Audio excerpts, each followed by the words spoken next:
Come set your rule and reign in our hearts again. Increase in us, we pray.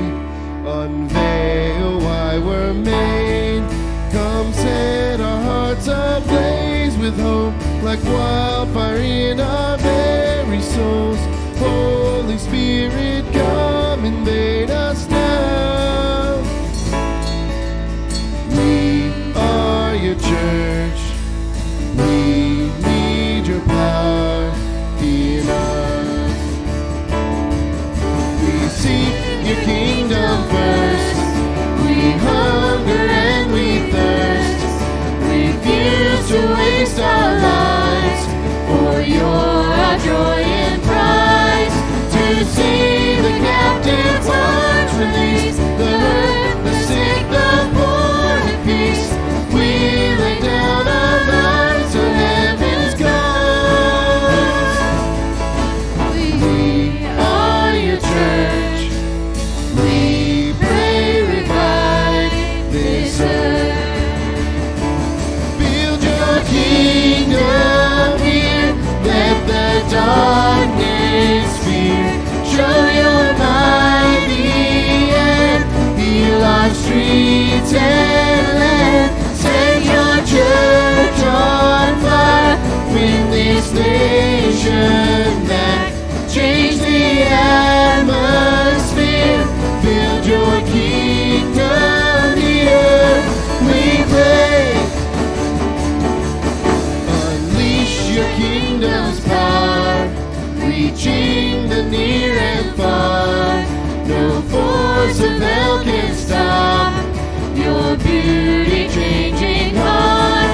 You made us for much more than this. Awake the kingdom seed in us. Fill us with the strength and love of Christ. We are your church. We are the hope on earth. Build your kingdom here. Let the darkness fear. Show your mighty hand. Heal our streets and land. Set your church on fire. Win this nation back. Change the atmosphere. Build your kingdom here. We pray.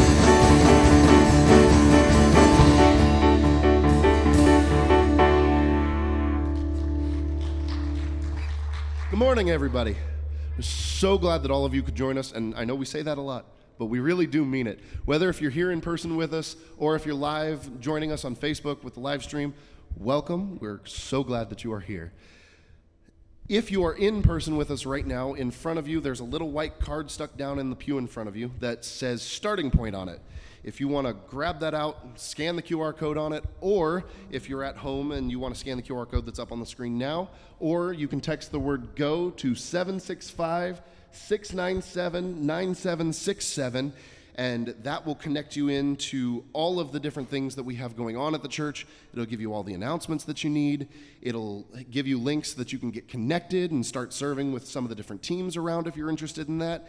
And it's just a great place to go just to find out what's going on at the church. So, without further ado, let's continue.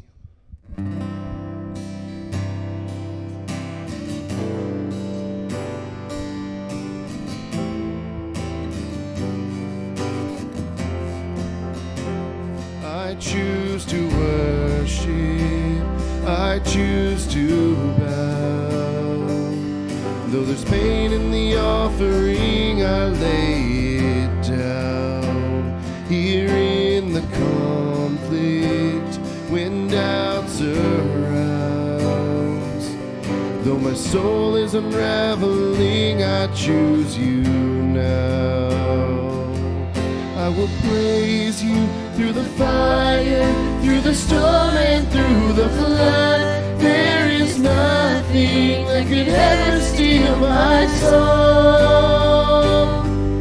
In the valley, you are worthy. You are good when life is not. You will always and forever be my soul. I build my altar right here and now. In the midst of the darkest night, it won't burn out. For you are perfect, no matter what. In the joy of the suffering, I sing it loud. I will praise you through the fire, through the storm and through the flood.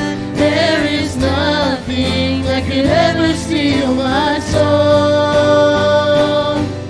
In the valley, you are worthy. You are good when life is not. You will always and forever be my soul. When the enemy says I'm done, I lift my praises. When my world comes crashing down, I lift my praises high. Till the darkness turns to dawn, I lift my praises. I choose to worship, I choose you now. When the enemy says I'm done, I lift my praises. When my world comes crashing down, I lift my praises high. Till the darkness turns to dawn, I lift my praises. I choose to worship, I choose you now. I choose to worship, I choose you now. I will praise you through the fire, through the storm and through the flood. There is nothing that could ever steal my soul. In the valley, you are worthy. You are good when life is not. You will always and forever be my soul. The enemy says I'm done, I lift my praises. When my world comes crashing down, I lift my praises high. Till the darkness turns to dawn, I lift my praises.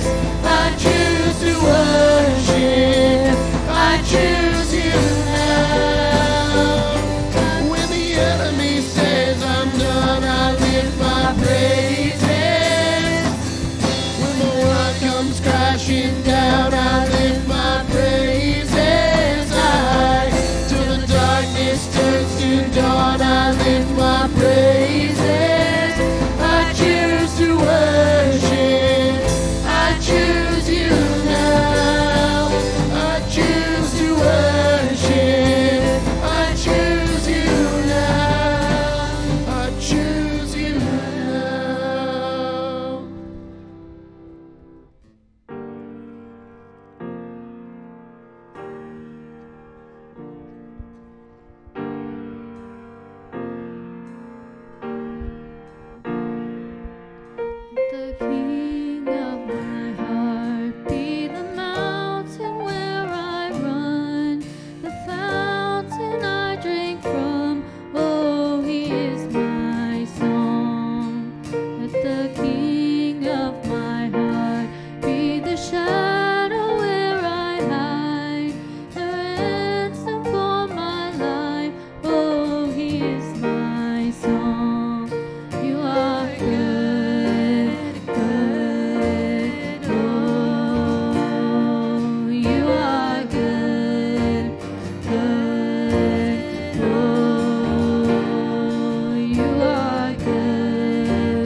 peace, bring it all to peace.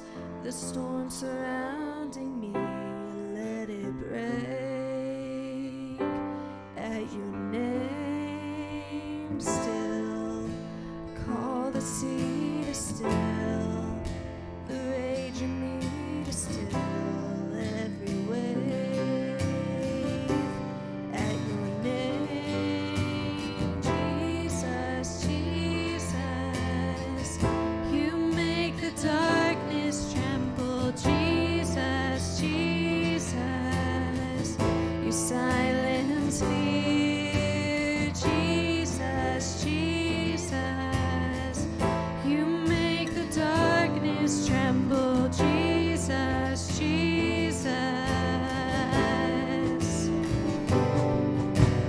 Breathe, call these bones to live, call these lungs to sing once again. I will praise Jesus, Jesus. You make the darkness tremble. Jesus, Jesus. You silence fear. Jesus, Jesus. You make the darkness tremble. Jesus, Jesus. Your name is a light that the shadows can't deny. Your name cannot be overcome. Your name is alive, forever lifted high. Your name cannot be overcome. Your name is a light that the shadows can't deny. Your name cannot be overcome. Your name is alive, forever lifted high. Your name cannot be overcome. Jesus, Jesus, you make the darkness tremble. Jesus, Jesus, you silence fear.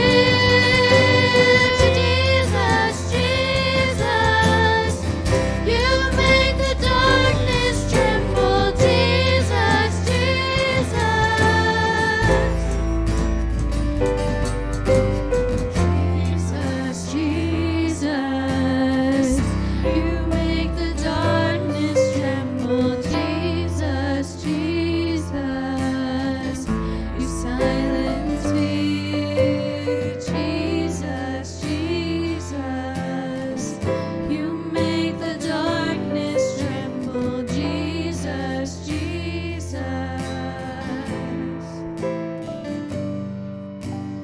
Jesus, Jesus, you make the darkness tremble. Jesus, Jesus, you silence fear. Jesus, Jesus, you make the darkness tremble. Jesus, Jesus.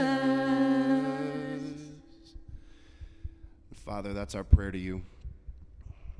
And God, no matter what's going on in our lives, no matter what we brought in, no matter what we're taking out today, Father, that we understand that you are all powerful, God. You know all that's going on. You know all that was and is and will be to come, Father. And God, you make the darkness tremble at your might.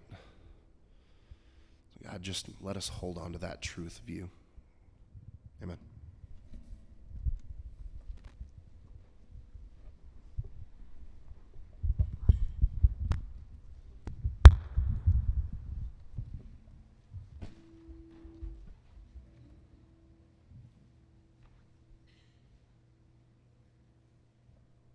Looking at that last song, it's really just amazing.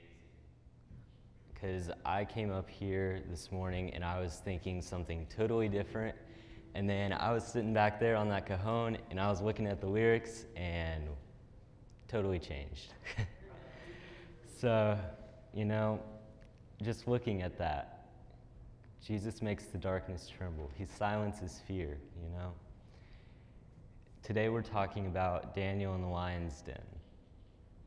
His faithfulness to God is what changed everything. And looking at our lives, that's what changes everything for us too. That's the biggest part of Christianity. And having that relationship with God is having the faith that He's going to be there, because He will be there no matter what. And even if it's not the right time or the right moment, it's going to come some moment, somewhere, somehow, even if it's not how we thought it'd be. For me, the biggest thing in my life is my sisters. I prayed for them for years, that I'd have siblings one day, and just one day it happened, and I had 2. And it's just amazing, because that's what Christianity is having that faith in God and having that relationship. So that's something we need to think about today in this time, is how we can have more faith in God, and just think about that, what He did for us on the cross, and what He's still doing today. Let's pray. Dear Lord, I thank You for this day. I thank You for everything You've done, everything You are doing right now, and everything You will do. God, please be with us as we have this communion with You, and just bless our lives and help us to become better people for You. In Your name I pray, amen.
Taken care of.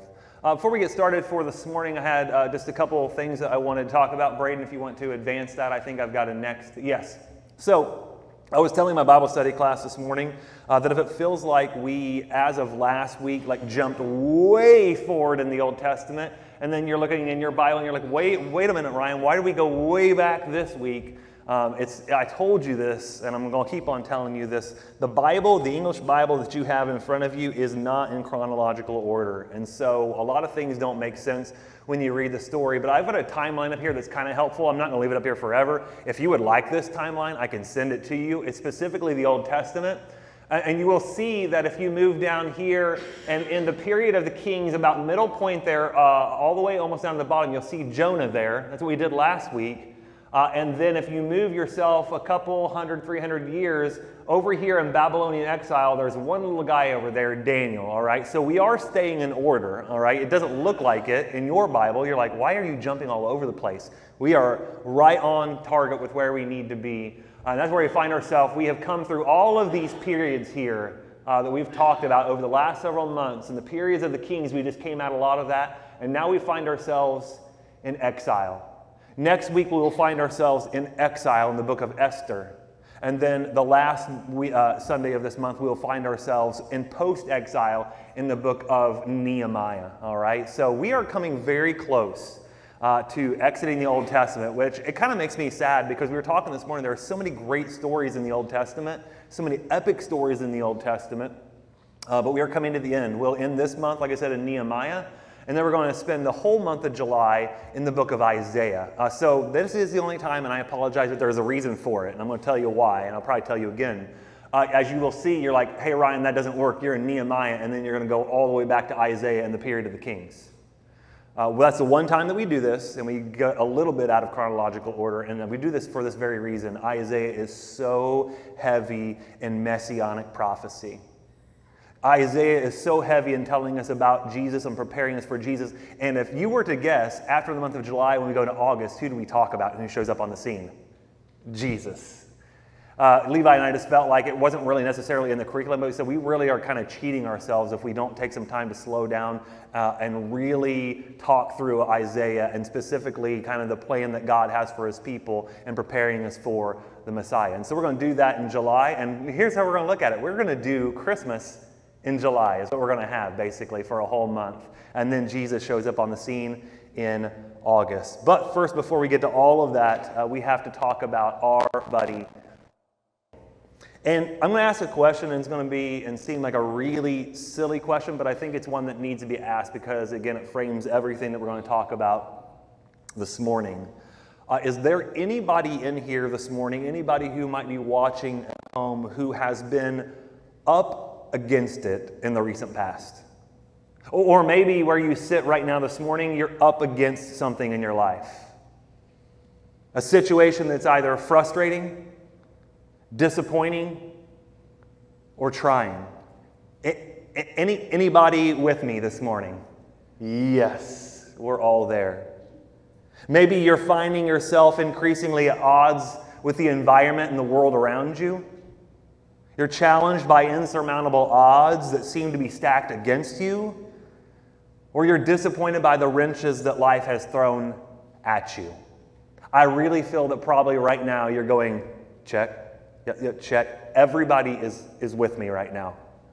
Whatever the case may be, this short story for this morning, this much beloved story that we will talk about this morning, will remind us exactly where things stand, no matter how bleak and how bothersome life seems. And I just really feel like, guys, I was just telling my Bible study group this morning, this is probably one of my favorite Old Testament books because it is just so timeless. There is not an era that you read this book in and you're like, this has nothing to say to me. It is a timeless book. And it is a timely book. The words you're going to hear this morning are exactly the words you need to hear. In Daniel chapter 6, we have a truth that I believe each one of us needs to hear today and always. A Bible study group, this is the point where you participate, all right? Because we've already said this phrase many times. In spite of present appearances, what, guys? God is in control. Let me hear that again. God is in control. That is the message, that is a theme of all of the book of Daniel, but especially here in Daniel chapter 6. Guys, God will ultimately and He will always be victorious. He will win in the end over seemingly powerful forces set against Him and against His people. And as such, the story this morning is a message of comfort to those who find themselves feeling defeated. You feel defeated?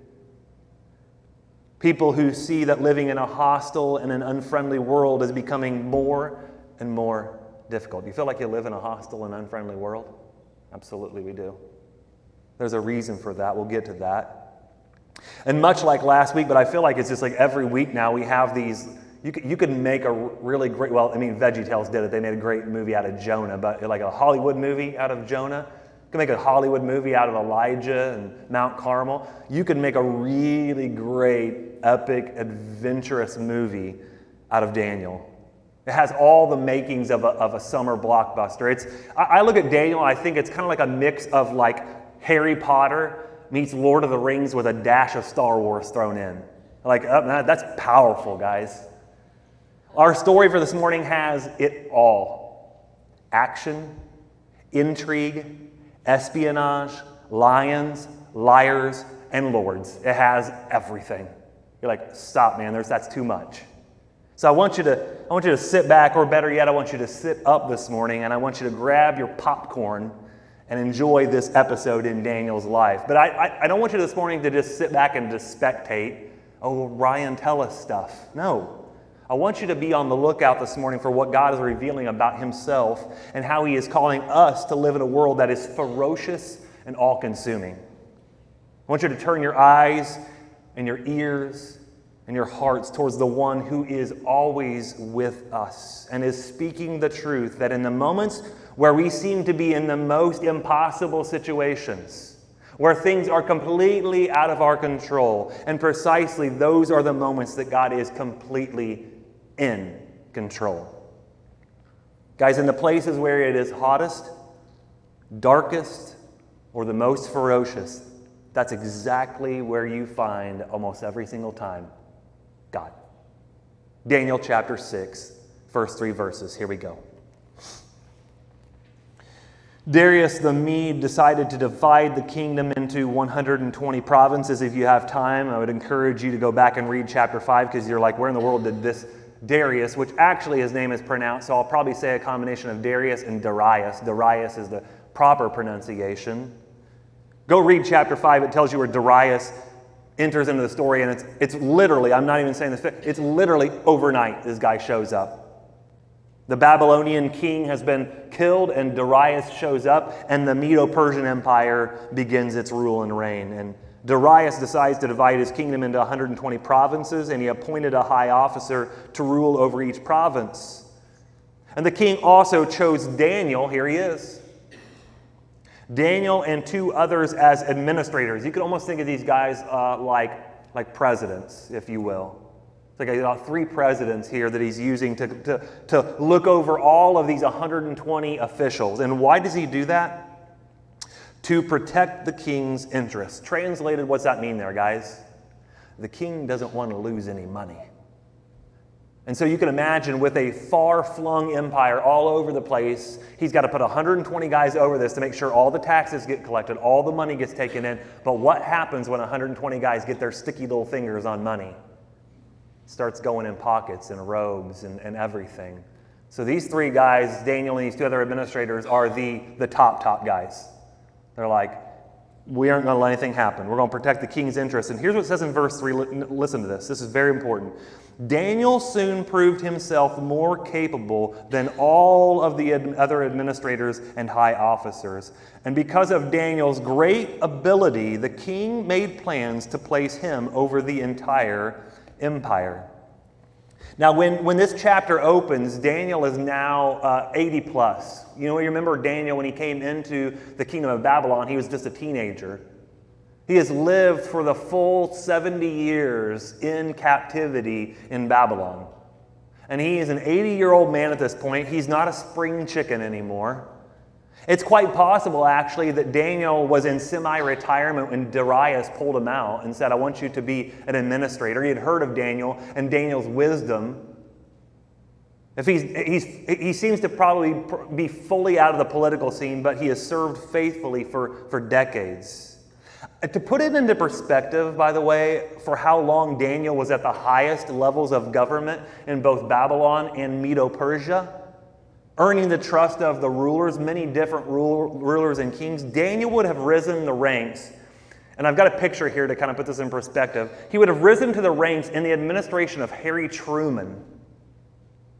And he would have served all of these presidents all up to the present time. 14 presidents. That's astonishing. Over 70 years of faithful service at the highest levels of government. It's honestly, I mean, just looking at that picture right there, that's unthinkable. You're like, a guy started with Harry Truman and he's still with Biden today. That's insane. It's even more insane when you think of the ancient culture of this day, where it was unthinkable. I mean, like, it was nothing for these guys to just dispatch of anybody at a moment's notice. I'm done with you. But to be this faithful and this consistent and this wise and this useful for all of this reign for over 70 years. This is where Daniel finds himself.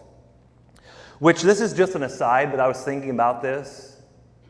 It tells me one very important thing, and I really want you guys to tune in. I especially want my seasoned saints to tune in right now. If there's any guy in here especially who this morning is thinking, I'm as good as done. I'm way past my prime.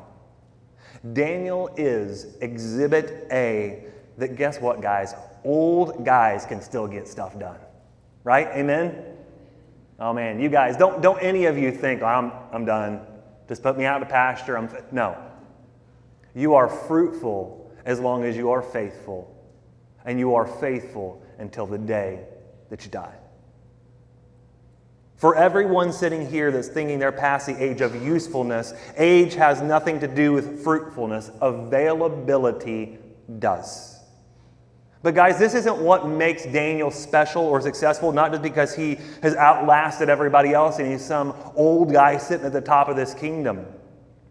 What makes Daniel stand out is a very simple phrase that we find right at the start of this story in this episode in Daniel's life. I want you to look at verse 3 again. It says, Daniel proved himself. He rose above all these other administrators. And because of Daniel's great ability is what it says here. And you're like, well, what does that mean, Ryan? Like, great ability, that can mean a whole lot of different things. Because of his great ability, he experienced fruitfulness in everything he did. The actual phrase is better translated, and the King James Version does a great job here. They translate this that he had an extraordinary or an exceptional spirit. And it shows up constantly in the story in the early chapters of Daniel. In chapter 4, verse 8, it says this about Daniel. They're talking about him. And Nebuchadnezzar has this dream, and he says, guys, I need all of my fortune tellers to tell me this dream. And it says in verse 8, at last Daniel came in before the king and told him the dream. His name was Belteshazzar, after my God. And it says right here, and the spirit of the holy gods is in him. Verse 18, it says again, very similarly, Belteshazzar, that was the dream that I, King Nebuchadnezzar, had. Now tell me what it means, for none of the wise men of my kingdom can do so. But you can tell me because what? The spirit of the holy gods is in you. That's not the last time we see this. Chapter 5, verse 12. This man Daniel, whom the king named Belteshazzar, has exceptional ability. Extraordinary ability. Verse 14, 2 verses later, I have heard that you have the third time it said this in just 2 chapters, the spirit of the gods within you. And then we get to verse 3 of chapter 6. Because of Daniel's great, exceptional, extraordinary ability, it was obvious that God was not just with him, but in him. He rose to the top and he became successful. Guys, Daniel's rise to influence is not so much attributed to his natural abilities and his giftings. Those didn't hurt. But it had everything to do with his walk with and the work of God in his life. I'm going to say this phrase, and it's going to carry us through the whole time, is, guys, strong commitment to God's name and to his glory and to his truth will often set us at odds with people. It will. I mean, that's my sermon today. Guess what? Buckle up, boys and girls, because if you stand for God, it's going to put you in opposition with everybody else. Strong commitment to God's name and glory and truth will often set us at odds with others, but we stand out when we stick close to God. Guys, obedience, true, godly, biblical obedience will sometimes, and I think many times, mean going in the opposite direction. You ever feel like a salmon that's just swimming upstream in this world? Like, what am I doing? I feel like I'm wearing myself out. Just keep going. Keep swimming up that stream. As we'll find out this morning, it doesn't just mean swimming upstream or walking the opposite direction. It also might mean you being thrown to the lions. Maybe not literally, but figuratively. As a man by the name of Bill Peel says, he says this: we will never, ever, he didn't say that, I just added all that, reach a point in life where we can expect smooth sailing. You having troubles in your life? Feel like this world's ferocious? Feel like you're going in the opposite direction? Feel like everything's a struggle? Feel like you're frustrated? Good. You're right where you need to be. Can never expect smooth sailing. As long as we walk this planet, the potential of an attack is always present. The nature of the Christian faith, guys, marks all of us. It marks our lives for the lions, because we are out of step with the world around us. And again, I'm telling you, if you feel that way, I'm out of step, something feels out of sync, something does not feel right about me being in this world and relating to this world, you're fine. You are exactly where you need to be. Now, that doesn't mean be a really big weirdo just because you want to be a weirdo. But if you want to stand out and you want to do things God's ways and be obedient to God's ways, keep doing it. 2 Timothy chapter 3, verse 12, Paul tells us this: everyone who wants to live a godly life in Christ Jesus will suffer persecution, hard times, trials, difficulties, disappointments. It's gonna happen. I'm going to be really super duper blunt. Like, if you haven't gotten this between all this that I've said here, I want to say it really, really blunt. The world hates you. The world hates us because the world cannot stand biblical morality and truth. What does Jesus say in John 16:33, very famously and familiarly? What does he say? John 16:33? There we go. I've told you all this. He's telling us, guys, I've told you guys this, so that you may have peace in me. Here on this earth you will have many trials. You will have sorrows, but take heart, because I have overcome the world. Guys, that Daniel surpassed all of these other overseers and all these other satraps may indicate that he was especially effective in preventing the king from suffering loss. That's what it says here at the beginning. Why did he raise these people up? So they could protect the king's interest. So he didn't suffer loss, which I think begins to explain the hostility against Daniel. I think we have to ask that question. We're like, I don't get it. I mean, I sort of get it, but I don't get it. Why in the world are these guys so mad at Daniel that they would do what they did to him? Guys, you understand what Daniel is, don't you? He is an unrelenting whistleblower. Like, anything that was not good and godly, he's like, no, that's not right. Like, Daniel, could you just shut up one time, please? Just shut up and let us get away with this. And Daniel goes, nope, I'm not. That's why Daniel begins to rise. And the king, and it says the king finally decides, I want to put you over the entire kingdom. He was a whistleblower. And whatever the details, Daniel was impeccable. We're going to read about that here in just a minute. He was impeccable, and because he was impeccable and he had morality, he was so hateable. Can I just ask you really honestly, you know that person, right? The person that always has to be the tattletale? The person that always has to do whatever is right, the goody two-shoes, and sometimes, what do you want to do to that person? Punch them square in the face. That's Daniel. Guys, he was a snitch, and you know what they say about snitches, don't you? Snitches get stitches. Daniel's lucky he didn't get beat up. I've got this comic strip up here, actually, and very interestingly, this was the very first Peanuts comic strip cartoon from Charles Schulz, and it has to go really well with our sermon for this morning. Over in the very left hand here, it says, "Well, here comes old Charlie Brown." Good old Charlie Brown, yes, sir. Good old Charlie Brown. And as Charlie Brown gets by, how I hate him, is what it says. It's exactly what it was. Probably to Daniel's face, everybody loved Daniel, but he was one of the highest ranking officials in the land. You've got to love the guy. I love you, Dan. I love you, Dan. Oh, here comes Daniel. You know, good old Daniel, right? I hate that guy. I mean, it's the same thing we're talking about. The people in your life that you're like, would you just shut up one time? Would you just stop? Would you not tell the truth, please? Oh, he's so great. Person of character, great, upstanding, whatever. I can't stand that guy. I can't stand her. Guys, it is a tribute to Daniel's extraordinary spirit that his enemies arrived at the conclusion that they could take him down only if they resorted to some sort of elaborate deception to do with his relationship with God. This is the irony of ironies.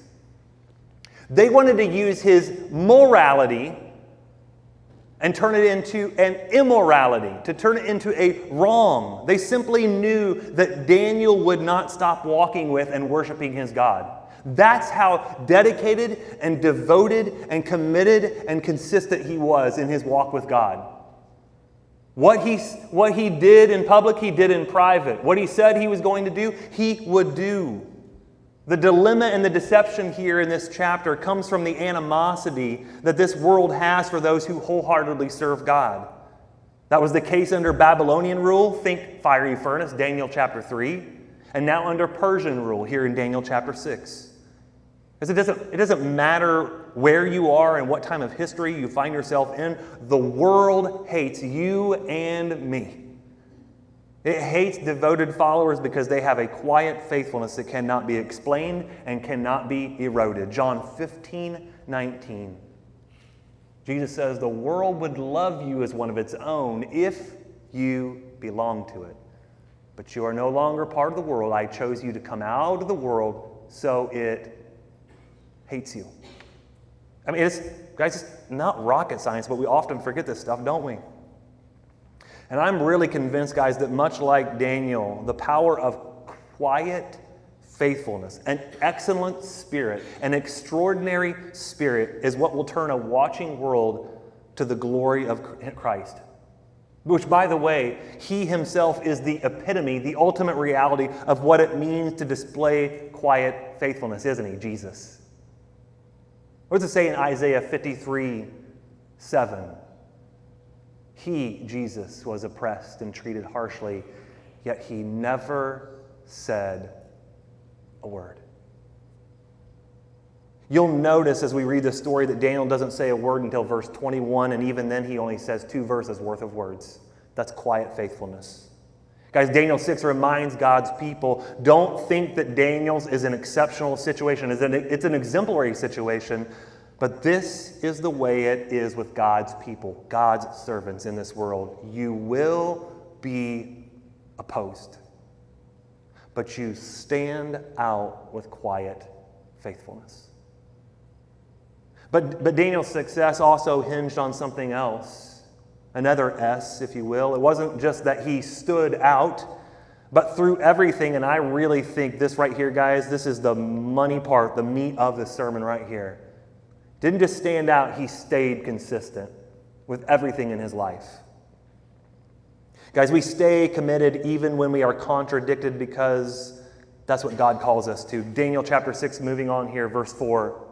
Then the other administrators and high officers began searching for some kind of fault in the way Daniel was handling his government affairs.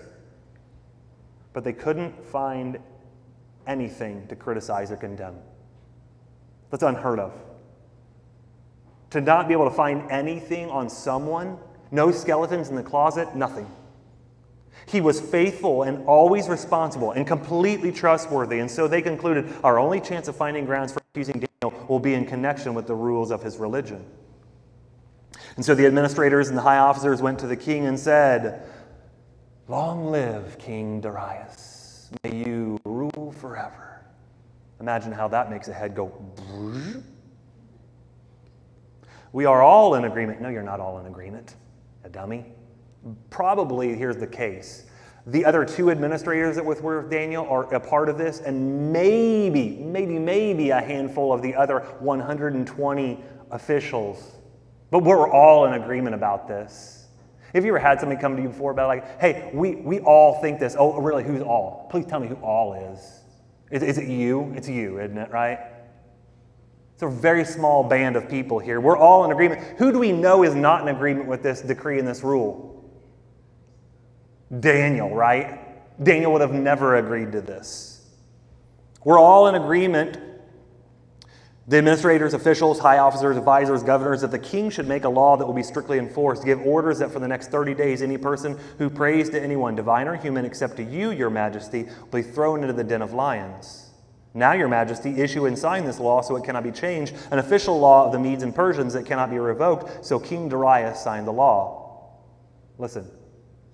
But when Daniel learned that the law had been signed, he went home, he knelt down, as usual, in his upstairs room with its windows open toward Jerusalem. He prayed 3 times a day, just as he had always done, giving thanks to his God. Guys, along with Daniel's exceptional spirit that we talked about in verse 3, he was also faithful. He was honest in everything that he did. He was responsible. He was diligent in all that he did. He was full of excellence. And it says here that he was also trustworthy. That Daniel could be relied upon because of his integrity. Daniel always did what he should do, and he didn't do what he shouldn't. And as far as their plot is concerned, these guys' plot is concerned, to catch Daniel in the wrong, they cannot find any problems with Daniel's politics, and so they have to resort to nitpicking his personality and his principles, don't they? Like, we can't find anything in this guy, the way that he does his government stuff. We're going to have to really dig deep. We're actually going to have to make something up here, all right? We're going to have to concoct something, conjure something up. There are no disappointing omissions in Daniel's life. There are no tainting commissions in Daniel's life. He was what Paul would call without reproach. Guys, they know that Daniel will betray the king before Daniel will betray his God and his faith. And so in their twisted hearts, they begin to devise this wicked plan. And really at this point, we have to kind of stop for a moment because there are 3 choices for Daniel at this point. I want you to clearly see what these 3 choices are. Daniel could have very easily chosen to just stop praying and he would have lost fellowship with God. He would have lost his relationship with God. I mean, 30 days, really? Is it that big of a deal? 30 days, I'll just stop. I'll pick this up again next month. He could have prayed in secret. We do understand that, right? He could have closed that window, could have gone in his house. Nobody would have known what he's doing in there. Could have prayed in secret, but he would have lost his influence. And then number 3, the choice that he actually makes is that he can continue praying and potentially and likely lose his life. And for Daniel, he chose in that moment in his mind the lesser of 3 sacrifices to him. He refused to give up God's glory or the friendship of God, and he lays it all on the line. But it's because of this. It's just as he had always done. You see, it's not like Daniel made this up in the moment, this is my moment to make a stand. And I feel like they'll probably write a book about me later on. No, he doesn't do that. This is what I've done for 70 years of my life. Every day, 3 times a day. 2 facts concerning Daniel's religious life are very evident right here at this point. First, Daniel's religious convictions were not hidden. He was not a secret disciple by any stretch of the imagination. He was not a man who was ashamed to let others know that his allegiance was to God and to God alone. And second, Daniel's commitment was such that he would not compromise even in the face of punishment or death. Guys, I'll say this very, very clearly here. Just like Daniel, our consistency of character is so crucial. Are you the person in private, at home, throughout the week that you are on Sunday morning? Because let's be honest, it's really easy to be a Christian on Sunday morning in the confines of a church. But are you that way the other 6 days of the week with your family, with your friends, with your coworkers, with the people that you just bump up against? Or are you two totally different people? Consistency of character is crucial. Daniel's impeccable reputation, along with his ongoing practice of prayer, seems to be standard operating procedure for him. We don't read of any turmoil or anguish or conflict of conscience. His enemies did not expect him to flinch at all about continuing his usual practice, even though there was a decree in place that said you can't do that anymore. Ronald Wallace makes a perceptive observation in this regard about Daniel. He says this, there's no doubt that what kept Daniel when his trial came was this rigid, uninterrupted habit. He had disciplined himself to it day by day for years, over 70 years. And at the hour of crisis, the very consistency of his custom is what kept him faithful. Like I think that a lot of people will be like, how could I have more faith like Daniel? How can I be like that? Do you know what? It doesn't happen like that. It happens because your life has been like that day after day and year after year. Guys, courage comes from consistency. Like, I want to be more courageous. I want to be bold. That's the word that we heard a lot this morning in Bible study. Daniel is bold. Where do you think he gets his boldness and his courage from? A consistent life. You remember what Jesus says, doesn't he? He says that those who are not faithful in the small things won't be faithful in the big things either. You can't be trusted. If you can't be consistent with the small little tasks given to you, you aren't going to do the large tasks that God gives to you. Guys, courage is not summoned in a moment, in the snap of your fingers. Courage is developed through a lifetime of small, consistent, brave decisions. It was Aristotle himself, just actually slightly after Daniel, who would say it this way: excellence is not an act, it is a habit. You don't just wake up one day and roll out of bed and you're like, you know what I feel like today? I feel like I want to be excellent. Cool, dummy. Be it. Be it for many days. Be it for a week. Be it for a month. Be it for an entire year. Be excellent. We could say the same thing about courage. Courage, guys, is not an act. It is a habit. It's kind of like the autofill feature on the Google search bar. You know how that works, right? It annoys the dickens out of me, actually. Like, you search for one thing one time 10 years ago, and 10 years later you start to type in one letter and it autofills with that. Like, I was searching how to get blueberries out of my clothes. And so, like, you just start typing B and it's like, blueberries out of clothes. Like, I didn't want to know how to get blueberries out of my clothes. That was one time.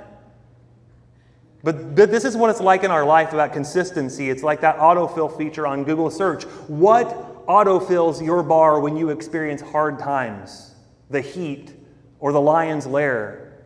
Because what you have a habit of doing will come out when the heat gets turned up in your life. That blank in the Google search bar of your heart will not autofill with courage unless you have trained your heart through small, consistent acts of obedience. Guys, you will never, ever develop courage in the moment. Insert any word in there that you want that is good and godly and biblical and moral. You will never have any of those things unless you are consistently practicing those in your life. So let's just stop for a minute and let's just review. In the face of persistent opposition, we stay committed to God and His truth when we stand out and when we stay consistent. And the next thing that we see in Daniel's life as we continue reading here is it imperative, guys, that we stick to trusting God? Verse 11. Then the officials went together to Daniel's house and found him praying, and like little teenagers and tattletales, they went to the king and they reminded him about his law. Did you not sign a law that for the next 30 days, any person who prays to anyone, divine or human, except to you, your majesty, will be thrown into the den of lions? Yes, the king replied. That decision stands. It is an official law of the Medes and Persians that cannot be revoked. By the way, isn't it ironic that the guy who is the authority in all the land has absolutely zero authority? The law supersedes him. He can't get out of it. Then they told the king that man, Daniel, now listen to this. I also think this is part of their hatred of him. One of the captives from Judah, one of those Jews. You know, that Jew that you have up at the very high levels of this land? He's not even one of us. Yeah, that Daniel, that guy, he's ignoring you, and he prays to his God 3 times a day. And this is a very interesting reaction. Hearing this, the king was deeply troubled. Why was he troubled? Was he troubled because Daniel was not doing what he had said? No. He was deeply troubled, and listen to this, he tried to think of a way to save Daniel. This is a very different reaction, isn't it, than you get with Nebuchadnezzar and the 3 friends of Daniel. He flies into a fit of rage. Darius is upset because I think what he realizes at this point, he's upset, number one, at himself. He's like, darn it, I see what they've done now. He's disappointed in himself. He's angry at these guys. And I think he's just flat out embarrassed. He's like, I've been had. I'm the ruler of a kingdom, and I was just had by these guys over here. And he tries to think of all day long a way to save Daniel. He says he spent the rest of the day looking for that way to get Daniel out of the predicament. And in the evening, the men went together to the king and said, again, Your Majesty, you know that according to the law that you put into place, the Medes and the Persians say this, no law that the king signs can be changed. And so at last the king gave orders for Daniel to be arrested and to thrown into the den of lions. And the king said to him, this is a really interesting phrase too, may your God, whom you serve so faithfully and consistently, rescue you. Actually, there are some translations, there are many people believe that that's not may your God. Darius actually believes in faith. Your God will rescue you. Everything, Daniel, that I've heard about your God, that you've told me, that you've lived out in your life, I believe that he's going to save you. That's fascinating, guys. A pagan king who has the faith that God will save. A stone was brought and placed over the mouth of the den. The king sealed the stone with his own royal seal and the seals of his nobles so that no one could rescue Daniel. Then the king returned to his palace and spent the night fasting. He refused his usual entertainment and couldn't sleep at all that night. Very early the next morning, the king got up. You can see that there's an element of faith because he gets up at the first crack of light, and he hurried out to the lion's den, and he got there and he called out in anguish, Daniel, servant of the living God, was your God, whom you serve so faithfully and consistently, able to rescue you from the lions. I think there's faith here because why else would you run out to the lion's den? He thinks he's alive. He has faith and hope that he is alive. Daniel answers, this is the only time he talks, long live the king. My God sent his angel to shut the lion's mouth so that they would not hurt me, for I have been found innocent in his sight, and I have not wronged you, your majesty. The king was overjoyed and ordered that Daniel be lifted from the den. Now listen to this. This is a very important sentence in this whole story. Why? How does Daniel make this? I mean, obviously God was with him, but here it is. Not a scratch was found on Daniel, for he had trusted in his God. That's the whole point of this story. This miraculous deliverance from this lion's den is simply but significantly because he trusted God. You see, guys, it's as simple and as difficult as that. Like, this ain't rocket science. How in the world do you want to make sure that God is present with you and that God is helping you to be fruitful and blessing your life? Trust in him in all things. Throughout this entire book in Daniel, it emphasizes the sovereignty of God. God is in control, and he is able to save those who are faithful to him. And since Daniel originally addressed, this is the audience that Daniel wrote to, his message was to Israelites who were suffering in exile in Babylon. His chief goal was to comfort and encourage God's people with the news that, despite appearances to the contrary, God was never not in control. I know that line really is confusing. You're like, God is never not in. Yeah, he's in control, totally in control all of the time. God's involvement is attested to when he tells Darius that God sent an angel in the middle of the night to shut the lion's mouth. Daniel has no scratch on him, for he trusted in God. Again, guys, I've said this phrase already. It's audience participation time.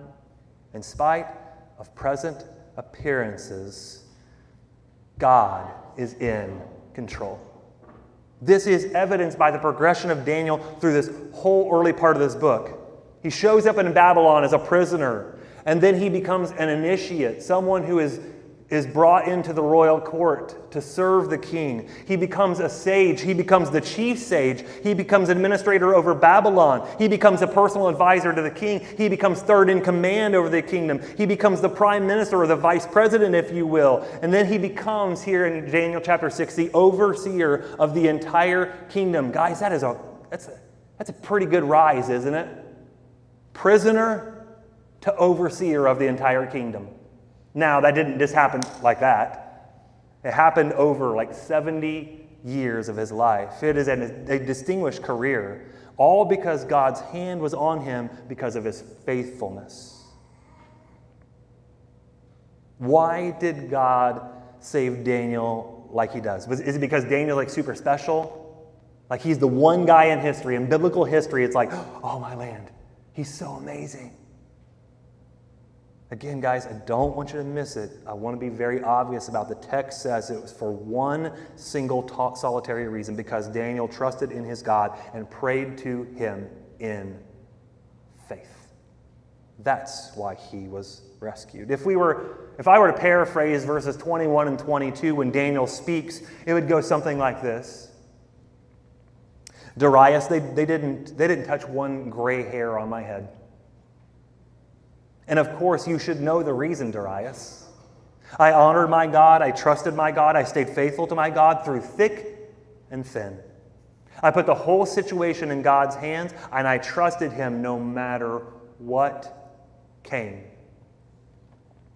Interestingly enough, do you know what Daniel's actual Hebrew name means? God is my judge. You see, Daniel was comfortable leaving his life completely in God's hands. From the start of Daniel, Babylon seeks to remake Daniel and his friends into its image, immersing them into language and literature, dictating their diet, giving them new Babylonian names, and reflecting the gods of their new land. In Babylon, God's people face complete cultural and theological domination and destruction. And yet, what does Daniel do? He doesn't wage a culture war because he understands that while he may be in exile, guess who is not in exile? God. God is never in exile. God has been with him the whole time. Don't miss the message that's being communicated through this whole chapter, chapter 6. When the administrators and officials come to Darius to deceptively enact this law, they are saying to him, O eternal King who lives forever, you are so mighty and your subjects need to learn that they can depend on you, Darius, for everything. So let's make a rule that for 30 days people can only bring their needs to you so they can see how able you are to take care of them. And yet what happens toward the end of the story? I want to read it again in verse 16, just one verse. So at last the king gave orders for Daniel to be arrested and thrown to the den of lions. The king said to him, may your God, whom you serve, rescue you. It's like Darius is saying, powerful and authority. Darius is saying, I've done everything, Daniel. I've done everything within my power and my authority to rescue you, and I am out of options. Guys, you know what? God is never out of options. God exhausts every option, and then some. And so we come to the end of the story here in Daniel 6, and we might be tempted to just stop there at verse 23. But there's verse 24, and it says the king gave orders to arrest the men who had maliciously accused Daniel. He had them thrown to the lion's den along with their wives and children. The lions leapt on them and tore them apart before they even hit the floor of the den. And you're like, ew, that's kind of icky. Why do we include that? Because the Bible is honest and it's real and it's true. And we would kind of just stop there and we're just like, man, I don't know if I want to even read anything else, but we would miss, I'm convinced, the crown jewel of this whole story, because the most amazing thing happens in verse 25. And then King Darius sent this message to the people of every race and nation and language throughout the world. Peace and prosperity to you. I decree that everyone throughout my kingdom should tremble with fear before the God of Daniel, for he is the living God. He will endure forever. His kingdom will never be destroyed. His rule will never end. He rescues and saves his people. He performs miraculous signs and wonders in the heavens and on earth. He has rescued Daniel from the power of the lions. Isn't it very interesting that the closing lines of the final historical chapter in the book of Daniel are not a commendation of Daniel? They're not outlining his feats and his heroism. Instead, it's a royal decree from a man who was greatly influenced by Daniel, I'm convinced. He is praising and honoring the God of Daniel for his wonderful feats and his amazing wonders, and he's calling his whole kingdom to do the same thing. Guys, don't be mistaken. Daniel's primary goal throughout this whole book wasn't to win a culture war for God, but it was to be faithful to the King, God. That's the feature of this entire story. If there's one thing in particular that Daniel provides as a model for us, it's that we should make faithfulness to God our highest priority in everything that we do. Chuck Colson said this. I give you like a money quote every week. This is the money quote right here. If the church is to fulfill its role, if the church is to do anything at all useful for the culture, the church must first and foremost concentrate on being faithful to its identity in Jesus Christ. Our goal is to be faithful to the holy God who calls us to be the church, whether we actually make a difference in our world or whether it falls to pieces around us.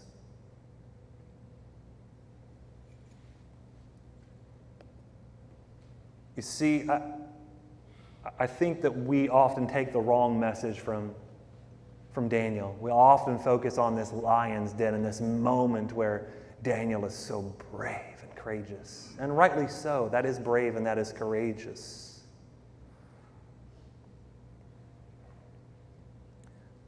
But I want to read, you've probably noticed if you're following along here, there's one more verse in chapter 6, verse 28. And so Daniel prospered during the reign of Darius and the reign of Cyrus the Persian. Here is what we said at the very beginning of things this morning. Strong commitment to God's name and His glory and truth will often set us at odds with others. But we, if we are faithful and we are committed, stand out. We stay consistent. We stick to trusting God. And when we do all of that, guys, it allows us to shine with the glory of Christ. That's the whole point of this. It's not about Daniel. It's not about Daniel's courage and Daniel's faithfulness. Here's what we often do with Daniel in his life. We're tempted to make Daniel the object of our worship in the first half of this book.